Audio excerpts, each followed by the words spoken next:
మగపిల్లలు ఆడగొంతుతో మాట్లాడుతుంటారు. అంటే ఫిమేల్ వాయిస్ అంటారు లేదా హై పిచ్ వాయిస్ అంటారు. కొంతమందికి మగపిల్లలు ఏజ్ పెరుగుతున్నా కూడా టీనేజ్ దాటిన 14, 15 ఇయర్స్ ఏజ్‌లో మగపిల్లలకు కూడా ప్యూబర్టీ వస్తుంది. ప్యూబర్టీ దాటినా కూడా ఆడగొంతుతోనే ఫీమేల్ పిచ్, హై పిచ్‌తో మాట్లాడుతుంటారు. దీన్ని ప్యూబర్ఫోనీ అంటారు. ఎందుకొస్తుంది అంటే కొంతమంది మగపిల్లలు ఇంట్లో సిస్టర్స్, మదరు ఎక్కువ అటాచ్‌మెంట్ ఉన్నప్పుడు వాళ్ళని అనుకరిస్తూ ప్యూబర్టీ దాటిన అంటే మీసాలు గడ్డాలు వచ్చిన తర్వాత కూడా ఆడగొంతుతోనే మాట్లాడుతూ ఉంటారు. అలాగే ఒక్కొక్కసారి సోషల్ ఇష్యూస్ ఉండొచ్చు లేదా సైకలాజికల్ ఇష్యూస్ ఉండొచ్చు, యాంగ్జైటీస్ ఉండొచ్చు. దానివల్ల కూడా వచ్చే అవకాశం ఉంటుంది.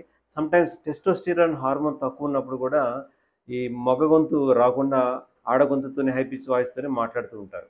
అయితే దీన్ని చాలామంది నెగ్లెక్ట్ చేస్తుంటారు. డాక్టర్ దగ్గరికి వెళ్లి ట్రీట్మెంట్ తీసుకోవాలంటే షేమ్ ఫీల్ అవుతుంటారు కాబట్టి, అలాగే ఈ ట్రీట్మెంట్ ఫెసిలిటీస్ ఉన్నాయా, ఎక్కడున్నాయో కూడా తెలియని పరిస్థితి.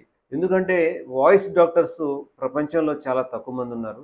స్పెషలైజ్డ్‌గా వాయిస్ ట్రీట్మెంట్స్ ఇచ్చే డాక్టర్స్, సర్జన్స్, వాయిస్ సర్జన్స్ చాలా తక్కువ మంది ఉండడం వలన చాలామందికి ఈ ట్రీట్మెంట్ ఫెసిలిటీస్ ఉన్నాయని కూడా తెలియదు. షేమ్ ఫీల్ అవ్వడమే కాకుండా ట్రీట్మెంట్ ఫెసిలిటీస్ ఉన్నాయని తెలియకపోవడంలో కూడా ఈ 2 కారణాలు ప్రధానంగా ట్రీట్మెంట్ తీసుకోవడానికి వెనకడుగు వేస్తుంటారు మగపిల్లలు.